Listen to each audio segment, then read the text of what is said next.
শিক্ষার্থী বন্ধুরা, আজকে আমরা আলোচনা করব রাইমিং নিয়ে। রাইমিং মানে হচ্ছে কবিতা লেখার সময় কবিতার শেষের শব্দগুলোতে ছন্দের মিল দেয়া হয়।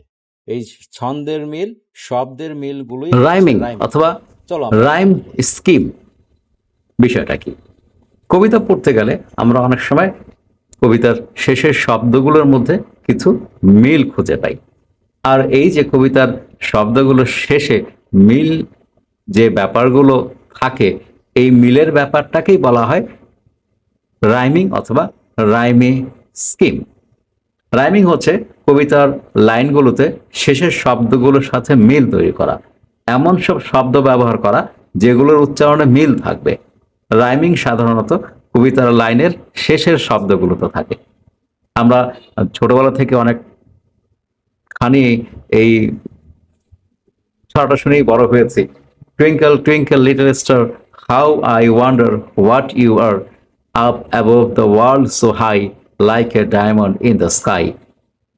এই যে টুইঙ্কল টুইঙ্কল যে ছড়াটি, এর মধ্যে শেষের শব্দ হচ্ছে স্টার, তারপর হচ্ছে আর, তারপর হচ্ছে হাই, তারপরে স্কাই। স্টার, আর, হাই, স্কাই, এই যে মিল, এই মিলগুলোকেই বলা হয় রাইমিং অথবা রাইমিং স্কিম। এবার আমরা আলোচনা করব অল্টারনেট রাইম কি জিনিস। অল্টারনেট রাইম হচ্ছে কবিতার প্রথম এবং তৃতীয় লাইনের ছন্দ এক হবে, আবার দ্বিতীয় এবং 4 নম্বর লাইনের ছন্দ এক হবে। যেমন ব্রিং মি মাই বো অফ বার্নিং গোল্ড, এই 1 নম্বর লাইনে গোল্ড আছে। Bring my spear O clouds unfold, এটা হচ্ছে 1, 2, 3, 3 নম্বর লাইনও এ দুটোর মধ্যে মিল আছে।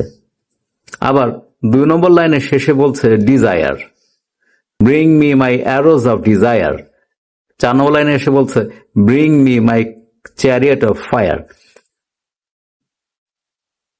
এইখানে ডিজায়ার এবং ফায়ার এ দুটির মধ্যে মিল পাওয়া গেল। ডিজায়ার এবং ফায়ার এ দুটির মধ্যে মিল পাওয়া গেল। তাহলে রাইমিং কি হলো?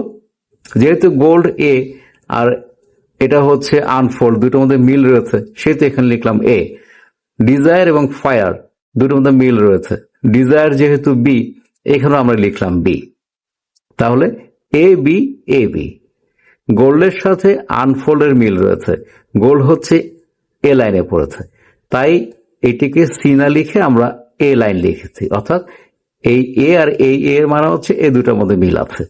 আবার ডিজায়ার এবং ফায়ারের মধ্যে মিল আছে, তাই এটা ছিল বি লাইনে, এখানে ডি না লিখে আবার বি লাইন লিখেছি, মানে এই ডিজায়ারের সাথে ফায়ারের মিল আছে।